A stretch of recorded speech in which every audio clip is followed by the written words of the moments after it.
Is this the professor's office, or is this a home office? They're one and the same. I work from home almost all the time. So yeah, this is That's it, what. man. This is as Is formal that as is it that gets. the is that one of the perks of a tenured professor from Cal State Fullerton? You get to work from home. Well, I'm no longer at Cal State Fullerton. Oh, okay. So this is a recent making in the last month or so. I've left, and I actually am the executive director of the Human Performance Center at Parker University, which is in Dallas. So, is it one of the perks of being a tenured professor at Parker? Yes, yes, it is. I was in the academic world for a blip of time. I was a professor in the wildlife fisheries department at Mississippi State University for 6 years, Oh, and nice. left to be the chief scientist of the federal entity that got born out of the BP oil spill. Oh, wow. And so I did that job for about a year and figured out how the world actually works when dealing with the upper echelon of politics for 6 Gulf states and 6 federal entities. But I'll tell you this, and again, we're not here to discuss folks' thoughts around academia and tenure and being professors, but one of the things that you do as a young assistant professor, and you've obviously done it, is you go out and you want to break the world with your research, and you want to publish and publish and publish and publish, and you want to bring in all this money, and if you do a good job, you should get rewarded. And I remember going to my department head, who has since passed away, unfortunately. He was an amazing individual, and I said, Bruce, I want to go up for tenure early. And he was like, well, that's, I don't know, we did one of those. And then I said, Bruce, I've published over 100 times. I've brought in over $6.5 million. What else do you want me to do? I've taught all of these classes. I've got extension in my portfolio. I've got teaching in my portfolio. I've got research in my portfolio. What else do you want? He says, okay, I agree with you. Let's go. We'll send it up to the provost. And the provost response back to me was, we do not give early tenure at this university. And I was like, so what you're telling me is, you're telling me that you don't reward productivity. You're going to reward the amount of time that I've spent on the ground. And that really pissed me off. And that sort of, as I started leaning more outside of academia, that's what sort of drove the train to the dark side, the consulting side. Yeah. Well, I hear that. I mean, I was fortunate. I was at a university that did award early tenure. So it was not as challenging for me to get that as it sounds like it was for you. But there are many things very, very poorly done in higher education. And it's probably one of the reasons why they are facing monumental challenges right now that I'm not entirely convinced that they will survive. Yeah. So it's a rough time for those folks. And at Well, some the world point, is just living in a different model, right? yeah, it's just boy, you have to have a different value proposition than what's currently been done for the last many decades, and most are probably not going to survive that. Well, Andy Galpin, welcome to the Blood Origins podcast. I am super humbled, number one, because you've been on the podcasts of podcasts. And here you are with Blood Origins. So thank you. Yeah, of course, man. I was super excited to get the invitation, of course. And, love this field, love this area, love this culture. So I'm down for it all, man. Really happy to be here.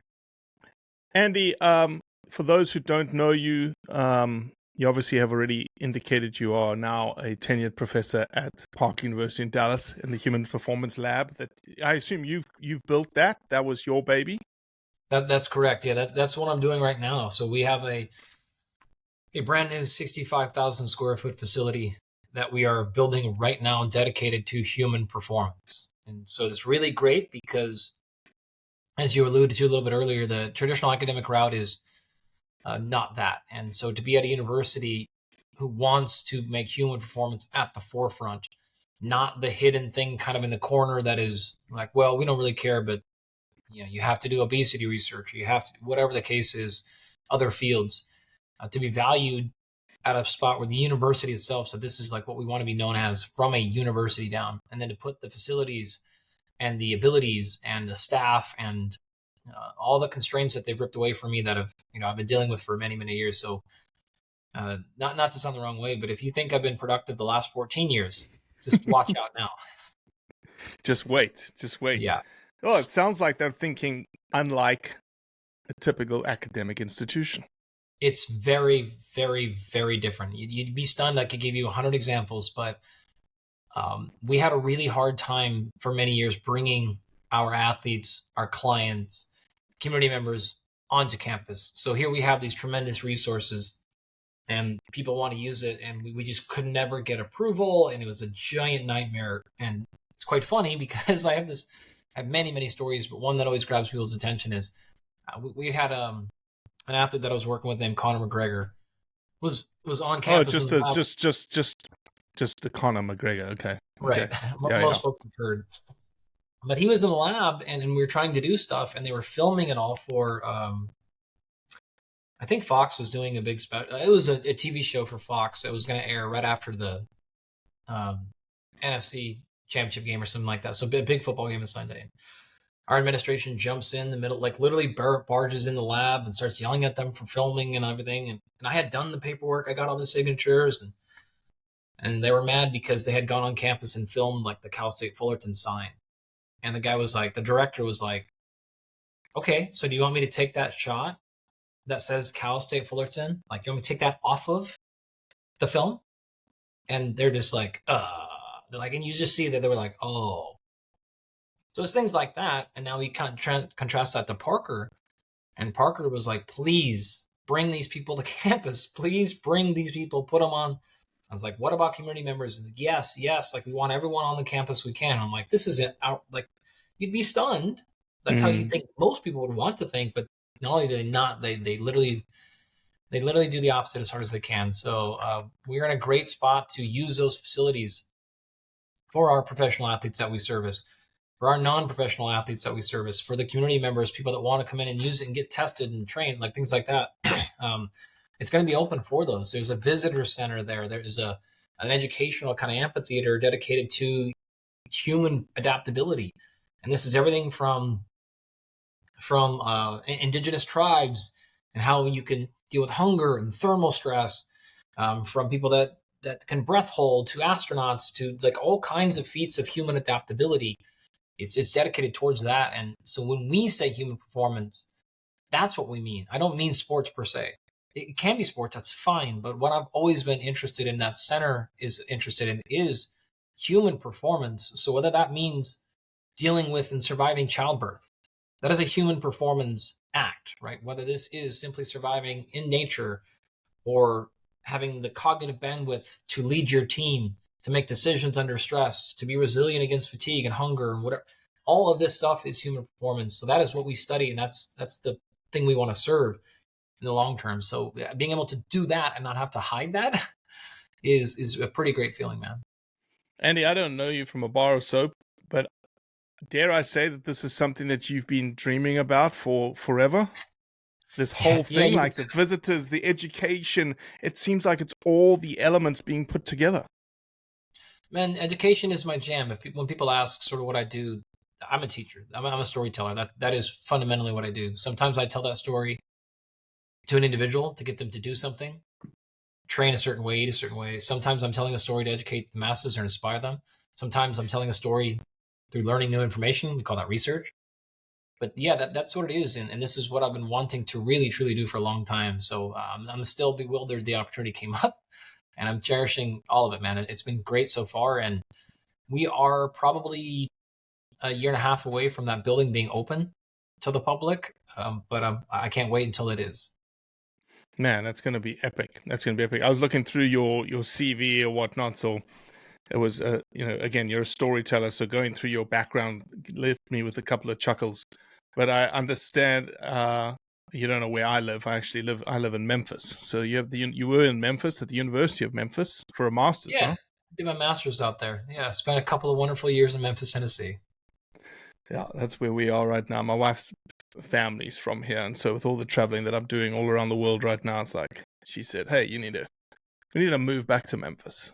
And I was like, man, the last time we thought about moving back to Memphis, do you remember your mother-in-law, or my mother-in-law, your mother, went through a little crazy incident, And luckily we got a strong relationship. And she said, if we don't move, we've got bigger problems.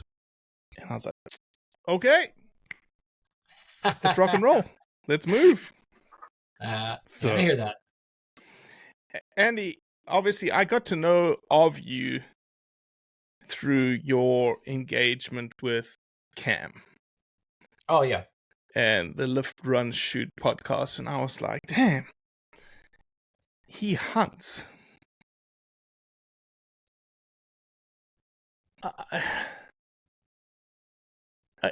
Again, not lost for words, maybe a little bit lost for words. It's that in our community, in our hunting space, you rarely find people who are willing to, again, you're coming on this podcast, you went on camps to talk about the fact that they hunt.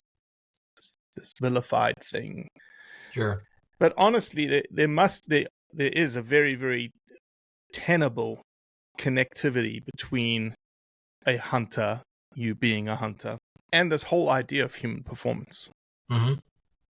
It's almost like the most, what's the word I'm looking for? Not traditional. Traditional is not the word, but it's probably the most tribal of things that when push comes to shove somewhere in the future and we have to be, the whole becoming a lone survivalist and thrown out into the woods, all these things that, are the most nouveau things in the world, like cold exposure and, running up a mountain and being fit enough to run up the mountain. All those things becomes things that we need again. I'm sure you've thought about it, but is that what we're doing here? Is it almost like these things that were a part of us, a part of our DNA, a part of our structure that is now no longer because it doesn't have to be? Yeah. I don't know. All I can tell you is, I grew up in the country and I would love to say that I got turned on to hunting because of Joe Rogan podcast but the reality is I don't know any different. I just grew up in the country. My dad, everyone I grew up with, this was a very normal part of life. We didn't farm, but plenty of kids I grew up with did, or, we always had a couple of cows when I was way younger. We always had horses and things like that. Right. So when I got to the real world, and I didn't really even realize people didn't understand really where their food comes from. They didn't have that touch of death, which is, no one likes it. It's never enjoyable. And it goes as far as to say, it's repulsive is not even too hard of a word. It's terrible. You don't want to experience that or deal with that. I don't want to see a rabbit that's dead in the side of the road, right? I don't want any part of that at all. It's always like, man, if I see a deer that's sitting on the side of the road, I'm like, oh, damn, that sucks. I don't want to see a bird laying there half dying. It's never a good thing, right? But it's just a something you are going to deal with in the world that I come from, right? So I had that. And then leaving and going, spending so many years in academia. So even when I'm in Memphis, which is, you can be country in Memphis pretty quick, but doing a master's program and doing what I'm doing, you're never leaving the lab, right? Yeah. Then I went to Indiana and got a PhD up there. Same thing. I never left the lab ever. Then I go out to Southern California and live in LA for 13 years. And I had not much opportunity there. What's that? Not much opportunity there either. That was super hard for me because now that I had, you're making your way, you get tenure. Now you can have a little more freedom and stuff. You have freedom, but you can't do anything. I tried to hunt 2 years in California. I wish I could be exaggerating, but my brother and I found a little spot. We got up there the night before opening day, got camped out, all that stuff. And then between, sunset, when we went to bed and we woke up the next morning, there's probably 40, 45 trucks parked in our camping spot. And we were and we were out there, not a big spot at all. And I'm like, you can't go without seeing 10 hunters. Thank God they're all wearing blaze, most of them. But we're talking a small area, and I was like, I don't feel safe here at all. Someone's going to, and people that were not, as you know, you can certainly tell a reasonably experienced hunter from someone who's like, oh, you're going out there this was your granddad's rifle, and you haven't shot ever, or you only shoot during hunting season. I'm terrified up there. You're not sighted in, and you're not done, whatever. So then I was like, never again. So all my hunting is I have to leave California and go to Wyoming, Idaho, somewhere else, Montana up there. But the hard part, it took me a long time, probably a decade, to realize what I was feeling down there outside of the obvious, but nothing felt real.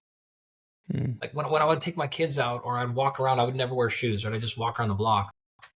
But like nothing felt real. And I couldn't figure that out. And then when I would go hunting for a week, or I'd come back up and visit my family, and I'm just like out there, and you spend the whole day like fixing a fence post or something. And now I'm like, man, I had so much joy doing that. Like, well, that's the stupidest thing. If I would have had to spend a whole day in California fixing my toilet or something, I would have been like, my head would have been exploding, because I'm like, what a waste of time. I could have been doing something. And then when I get out to the country, I'm like, wow, like this is real life. And like going to do that thing on your property takes so long because it takes you an hour to walk there or like whatever, right? It's like everything, and it is just so much more real. So life didn't feel real to me. So I don't know if it directly answers your question of like, is hunting more of a back to a primitive self or something? I don't know. All I can say is for me, growing up that way, it's really hard for me to feel like life is real when I was in a city and everything was the internet. That's your only connection to the world, is through the internet. And it's, whether it's, arguing about stuff online, or whether it's the conversations you're having at the coffee shop, I'm like literally none of this is real. Like, you guys are like, this is not real life. How about, like your horse got out and you can't go find it. Like, you don't get to come home and be like, well, internet's down. Like you just have to go solve these problems now, and something's life is on the line. I don't mean to be dramatic, but you know what I mean? It's like, that's what we're at. And then when you do the hunting thing, it is definitely life on the line. Most of the time, most hunters are in huge danger most of the time, personally, but you're going to be very uncomfortable for that whole time. And then something definitely died. So when you come back home and 3 months later, when you make that burger, that steak, and you get kind of full and you throw the other half of it out, I can't do that. Like, I cannot, there's a zero chance I can throw that meat out. And that extends to everywhere. If I'm at a restaurant anywhere, like throwing away some like half-eaten salad is okay. But I look at meat and I'm like, dude, something's dead. There's a real thing that is dead now. And for you to just be like, oh, I don't like the taste. Like, I like it. And you throw it. I can't. So long-winded way of saying, I don't know if that is in touch with that sort of ancestral self part or not. I don't really know. But I know that, man, when I'm out there, if I'm hunting with binoculars and there's no, weapon in sight and we're not in season, I don't care. I'm still just like, this is the real world. And it's just way more joy for me. So, I mean, yeah, I'm much, much, much happier now than living in that place. So, Andy, talk to me about the human performance side of that. Whether you want to call it joy or happiness or connectedness to Gaia herself, but there's something, as you've just described it, as real. You described it as you being sort of alive. What do we see physiologically in humans that are like, okay, whoa, there's something happening here versus me walking around the park in downtown LA? Yeah, well, you have a whole bunch of things where, you put yourself in a situation where hydration is not going to be on point. Why? Right? That's the one I like to start with, because the amount of water and fluids I'll drink today relative to Friday when I leave to go elk hunt, I'm not going to pack all that water around. Okay, you're going elk hunting on Friday? I'm leaving Friday, yeah. Nice. Yeah. So we're getting teed up. I got the gear. I got a half-done gear pile. This podcast just made a serious 90-degree turn. Yeah, man, we're taking off. Exactly. As soon as I'm done here, I'm gonna go try to get I got to leave tomorrow to go to Texas, but then I get back and then I turn around and go out there. So I'm getting my gear lined up and got my bags and double checking everything. And where are you going elk hunting? Are you allowed to say? You trying to take my spot? I'm just. I know what this is. You can just be general, like it's the Rockies. The way. Wyoming, the Tetons ish. Nice, very nice, very nice. Yeah. We've had to put in probably Probably took my brother and my dad and I are going. Probably took us like 6 preference points each Oh, to brilliant. get in. So you go and So party hunt? yeah, Nice. which is the best, right? So it'll be nice because we gotta pack in. Then it's a pretty decent amount on horses for a while. My It's dad's grizzly country too, right? it's kind of on the borderline, Okay. kind of depending where you're at. I was out there in the spring for bear, and there's I think the big iconic grizzly out there, and they had sort of told us when we got to town, kind of all the restaurants and all that we're talking about. And it's like, oh, whatever it is, like, GR 2813 or whatever's been spotted in this area, whatever the number was, because they kind of have them coded like that. But we didn't see any signs of them, so I doubt we'll see anything there. But we'll probably see some black bear, that's for sure. So, Yeah. so Do we'll you get have a full out. black bear tag? Do you have a black bear tag in your pocket at the same time? I don't, but we'll have to look when we get out there. But last year we were out there for mule deer, different area, but you could get just OTC. So we all had bear, and I had you want to know, man, this is whatever. This is fun for me to talk about. I had so we're out there on a mule hunt, and my dad, my brother, and I are out there, and there was another guy, and I had taken my mule deer, so I was out there just cruising for black bear the whole time, right? And I saw probably the biggest one that had been in that region for a long time, because we had some local guys and they're like, this is a monster. And he was just across the valley, probably 1,200 yards away. And he had no idea. And he was just open this clear cut, just like laying on his back, just scratching his belly, stuffing his face. And I was like, this thing is dead to rights. And we knew like a way to get right up on him, and he's nowhere there. And this guy that was with him that's from there, and he's like, man, it's probably 2:00 in the afternoon, and he's just lounging right there. He had just kind of got out there. So we had 4 or 5 or 6 hours to get over, which would take us 40 minutes maybe. But there was a guy below us, and he had eyes on a mule deer. And obviously the deer had bedded down. So he's laying there waiting for the deer to get back up. And so I'm like, I can't do anything because we're in mule deer country, and guys are for sure put preference points in here because it was a hard spot to get into. I can't go can't go below this dude's mule deer on my OTC black bear. Like, I would murder somebody if they did that to me. So we sat there the whole day watching. Finally, because we saw the deer too. We're like, we can see him, and he's bedded down in his thing, and we saw the guy waiting there, probably 150 yards away, in a great spot. We're like, he's gonna smoke this guy, and then like, maybe if he doesn't rustle up that bear, if he gets him, like maybe I'll go get that bear too. Like, we're not dead here, and the rifle I had was really nice. So like, even if I got to 600 yards, I'm probably taking that shot if I'm stable, more maybe. So I'm like, we got a chance here. So deer gets up, starts moving around. We see him kind of behind the tree line. I'm like, he's gonna come out, and he finally comes out, and the guy's right on him, and then bang, deer like doesn't move. Bang, and the deer runs off. 6 shots later, we see the deer just like trotting down over the mountain. So guy takes 6 shots, lights from 100 and some yards, and couldn't hit him down. So the bear runs off, of course. 3 days later, I hunted that bear. Or for 3 days, I hunted that bear and never saw him again. Never saw a trace of him. So I was like, man, at least kill that deer. At least kill the deer for me so I can watch. But no, we That's didn't hunting, get him, man. That is hunting. Jeez. Public land hunting is what it is. It's public land. Exactly. No, that's awesome. That's yeah. I forgot where you were. Is it gonna be snow up there whilst you're up there? Is it snowing yet? Better damn well be. Like, I'm looking at the weather every dang day to hope. It's supposed to start snowing like today. Why are you hoping for snow? Because that's gonna push the elk down? Yes. Exactly right. Okay. So we're hoping to push them down, and they'll kind of walk through, not necessarily like literally, but on a giant scope. It'll be kind of a migration corridor. So the more it snows, the more likely we are to see action up there. So yeah, a lot of people think, how that goes. Like, I'm happy to be 4 times as more miserable to see 10% more elk action. Like, come on, bring it.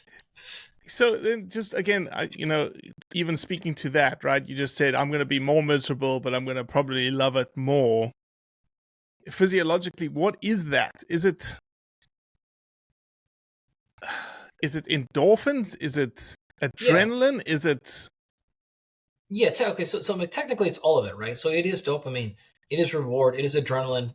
let me ask yourself this. If you went through the same sort of caloric restriction, energy expenditure, and lack of sleep for 7 days that you would do, and do that at home in front of your computer, and tell me you perform as well, you wouldn't, of course, right? You'd be exhausted. Your brain would be all over the place. And how can you do it when you're up chasing something in the mountains? And oh, by the way, take a lowlander like me and put them up at 9,500 feet. Okay. So everything is going to be miserable for me. Everything. And you're going to enjoy it, of course, because of collectively the experience, and you know what you're out there for.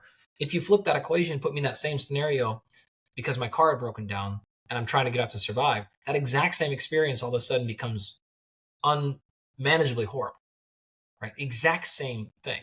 So what is it? Part of it? Part of it is, you know, collectively what you're there for, and you want to be there, and you have this thing that you're, very specific thing that you're chasing. And so from a physiological perspective, it's not that different than if I were to be out there from the car crash.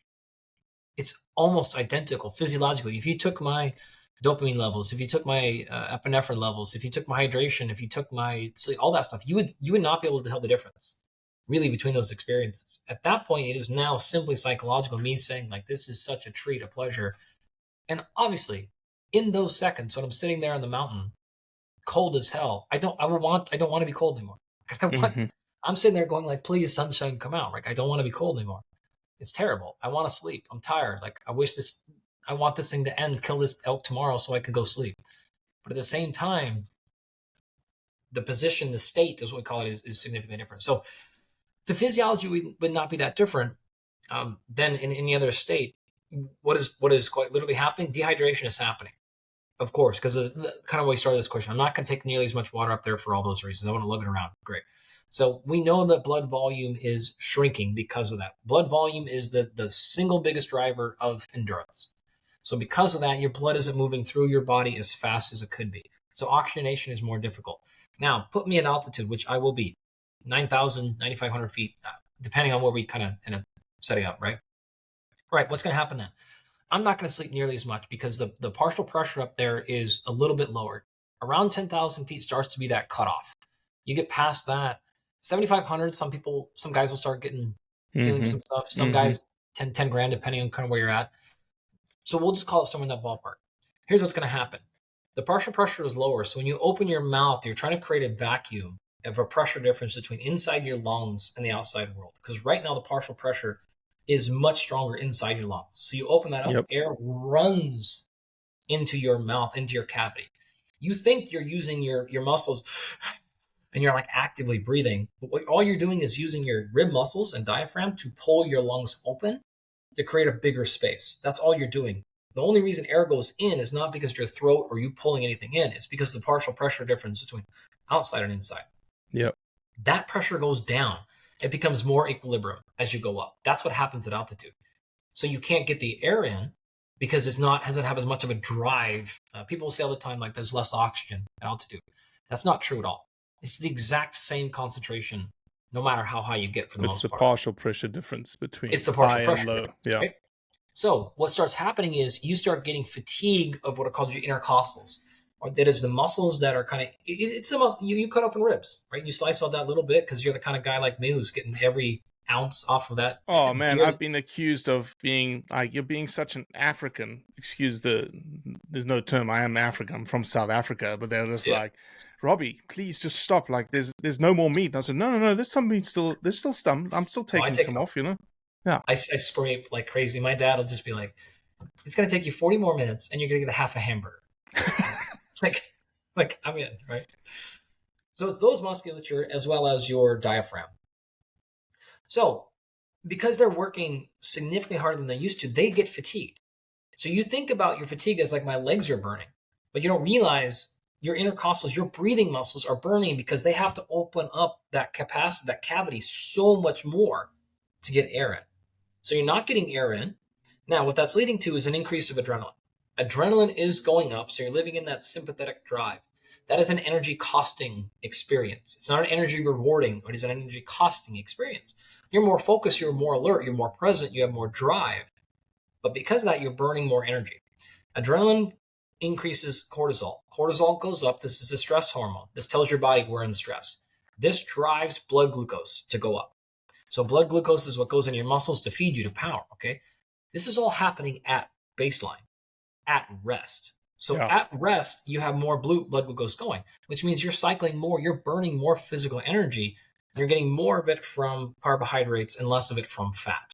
Okay. As a net result, now your energy expenditure has gone way up and you feel more fatigued because you're literally running around in an adrenaline state, even as calm and relaxed as you possibly are. Energetically, you're burning the high octane fuel, right? So all that is happening, and now our blood is thicker, so we can't transport nearly as much through our system, and that doesn't have nearly as much oxygen in it, and it's harder for it to get from the blood into the organ, into the tissue, into the muscle, wherever it's trying to go.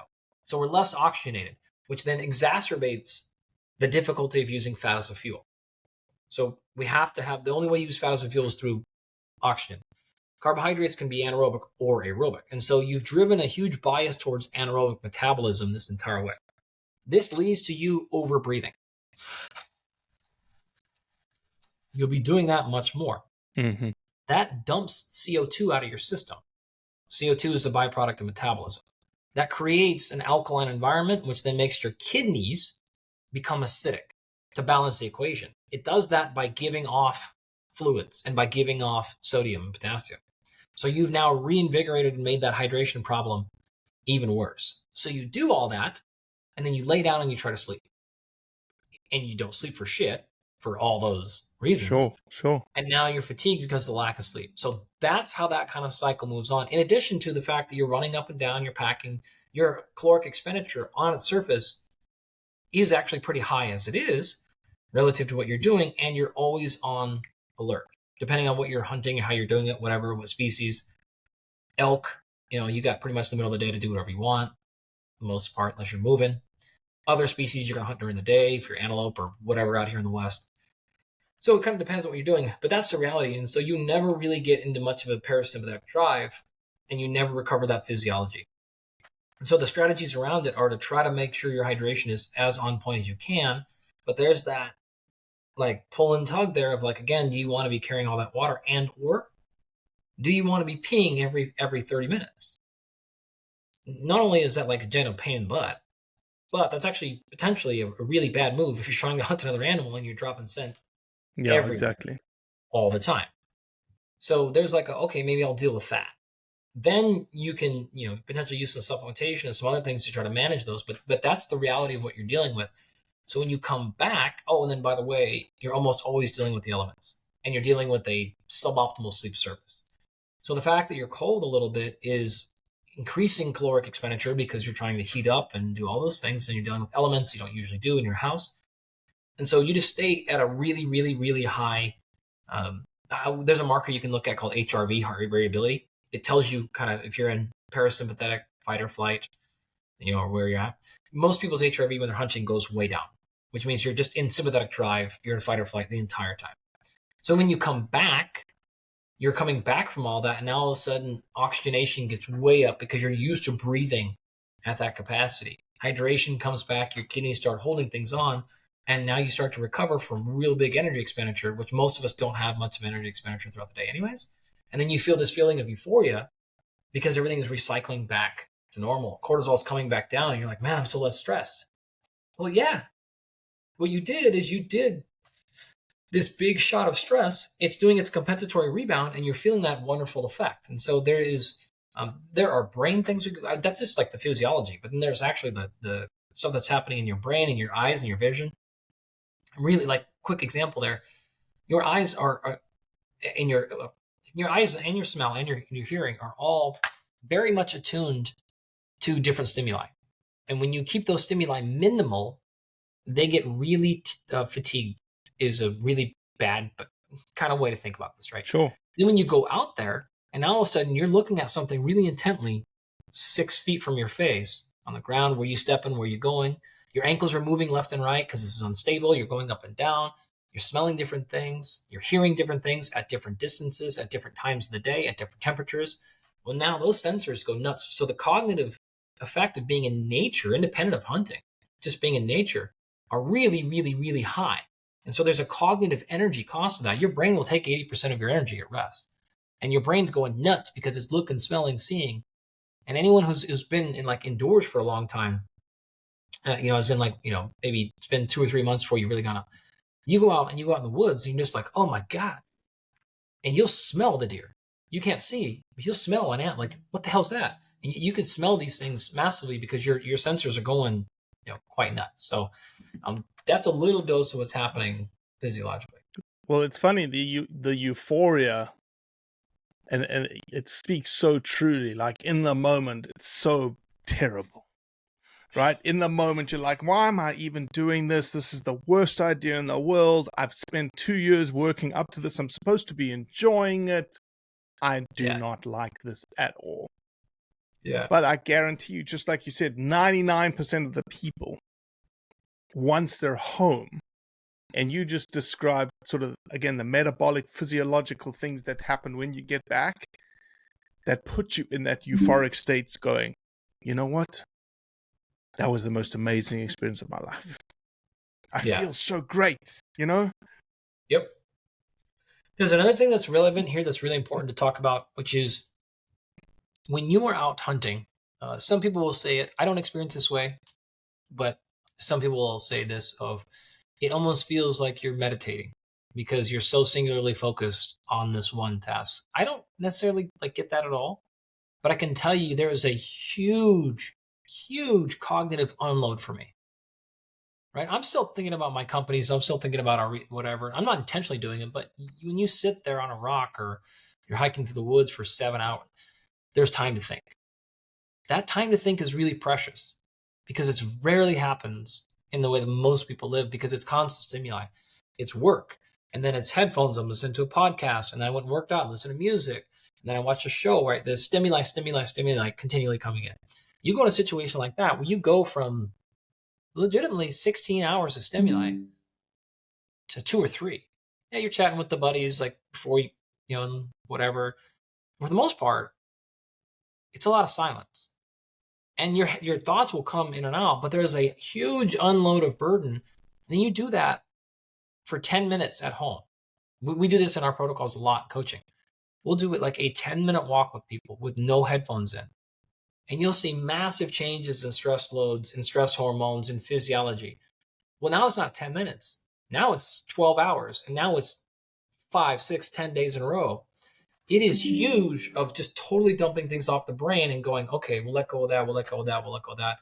And then you have room to think. So I will often come back from hunting trips and just unload on my teams and like, hey, this is how we're going to do this, this is how we're going to do this, whatever. Because I'm like, I gave it some space and now the solution is pretty clear. The decision I want to make is there.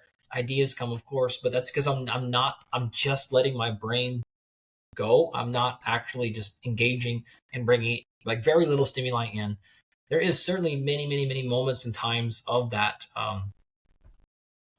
It's like singular focus, especially early in the morning. You're getting out, like you're really honestly like my attention doesn't drift much when it's like peak hunting time. But then there's depending on what you're hunting, there's many hours of whether it's just, hey, I saw that thing and we got to get over there by tomorrow or something. Okay, but they still have, this is the real life component to where like in the city, in my job, if I think of an idea or something like, okay, we got to do that. It's usually like, that's a 20-minute drive or I'll write that email or whatever, right? When you're hunting and you're like, okay, we saw the animal or we know exactly what we're going to do. We got to go over there. It's like, okay, well, we still got 6 hours to walk. Yeah. you got a very, very long time before anything. And you know exactly what you do. You're watching the animal and you're like, yep, it's right there. It's right there. Like it's working. And you're just like, yeah, and we still got an hour and a half to like get all the way over there. So things are just really extended in terms of the length that they take to accomplish. So it gives your brain a much bigger time to open things up and go, oh yeah, like not everything happens in a idea, email sort of pace. Yeah, 100%. From a human performance perspective, you just described all these things that happen to you whilst you sort of succinctly put them in sort of a linear sequence of things that happen. If you're a human performance guy, if somebody's listening to this going, man, I want to be better in the woods. Yeah. Okay. I don't want the litany of things that you can do. What is the number one thing? And I'm sure you get asked that a lot. And it's like, it depends, Robbie. It's a classic academic answer. it depends. What is it? Is there something that's like, if you want to be just a little bit better, here, do this? Great. So I appreciate you saying that, because that people tend to ask that first question and then they don't put the second one in there, because I'm like, well, that's not an answer. So you took the depends out of the way. Here's what I'd say. The number one tip I would say for most people is you need to pay attention, because it does depend. You need to pay attention and figure out what is working best for your physiology. You'd be stunned. Most guys don't do that. Like, they don't really even pay attention to what they're doing out there. So try to do the exact same thing. What does that mean? Like, how do you determine that? Yeah. So do the exact same thing. Take the same meals up there, take the same stuff, eat at the same time, whatever. And then just roughly pay attention to how you feel and repeat that process. It doesn't matter what process you're even using. Repeat the process 3, 4, 5 days, whatever the case is, and then do something different. That's the only way. And you'll generally know. You don't need to take much else out there, but you have to have a consistent starting place is always the top thing here. Whether we are working with any of our pro athletes or with all the analytics we have, and we have many $50+ million athletes. We have several $300 or $400 million athletes. It's the same answer. We always start with, we have to establish a baseline. So if you have unlimited money, we have a $700 million athlete, or you have a $70 hunter, you have to establish baseline, because you don't know what the hell is going on. You have no idea. So whatever that case is going to be, establish that instead of just being random and chaos, because you have no chance to get better. So for you, that might be coming into the hunt, making sure you use what's called sleep banking, right? Which means you're going to sleep 9.5 hours per night for 4, 5, 6 days, maybe 10 days before the hunt. So you might feel significantly better when you got way ahead on sleep, because you know sleep depth is going to happen when you're up there. Other guys, maybe that isn't the jam, and it's about calories. They got to actually figure out, really, all I got to manage is my calories, and I'm there. Could be tons of stuff. Other folks, maybe just temperature, right? You got to figure out which gear is, you're getting too hot, too cold on, or whatever, and you're sweating too much there. It's going to be one of those things, right? It's going to be sleep. It's going to be calories total. It's going to be, again, hydration is a hard one to really handle there, but can you find something up there? But maybe it is. You manage that. Can it be overall gear related? Whatever it is. So there. Maybe it's supplementation. There's lots of supplements you can do for if there's altitude. There's not always altitude in the equation, but those are things to start off with. So have a baseline, and try to identify what's the one thing that makes a huge needle mover for you. And sometimes, as I alluded to, that can be stuff you do prior to going out. Sleep banking is a big win. Getting way ahead on sleep for the week before is really, really effective. Coming into day one hydrated, well fed, a great starting place. GI distress is another one that kind of happens sometimes out there. So like, figure out what you can eat and not eat, so you're not getting that kind of activity up there, because that'll ruin a hunt. Like, about as fast. 100%, 100%. So, that and shoes. That's what I'd say. That and the wrong shoes. Yeah. Terrible. No question about it. Yeah. Andy, before I let you go, we asked this a lot to various people all around the world. Why do you hunt? Like, you don't have to. You don't have to hunt in today's society. You can go get your meat from the grocery store. You can actually understand where that meat comes from in certain grocery stores. So why do you still do it?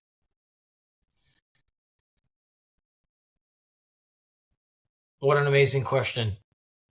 I could give you 50 answers right now. And what I'm trying to do in my head is give you the most honest, distilled version of all those things, right?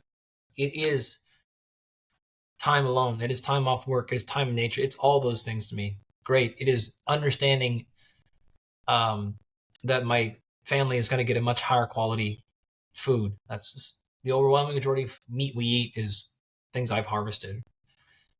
It is passing on a legacy to my kids of, you mentioned earlier, survival, right? Can you at least learn if things like that happen? It is me feeling like, if you're going to consume meat, then like, that should be a part of it. You're able and you're capable. Financially, I'm able to take work off and things like that. And I'm in a position that I can do that. And I'm physically able to. Not everyone gets those luxuries, those two big ones, right? Not everyone's physically able and all those things. So I feel like almost a responsibility of, like, how could I not? How could I not do that and not be part of that? But I think underlying all of that, and my answer to that question would be, the reality of it is, it's the thing that makes life for me feel the most real. Nothing else touches that. And it's the strongest connector I have to my own mortality, to my own reality. And to just simply say, like, this is the real thing. The rest of that stuff is mostly noise. This is the real deal. So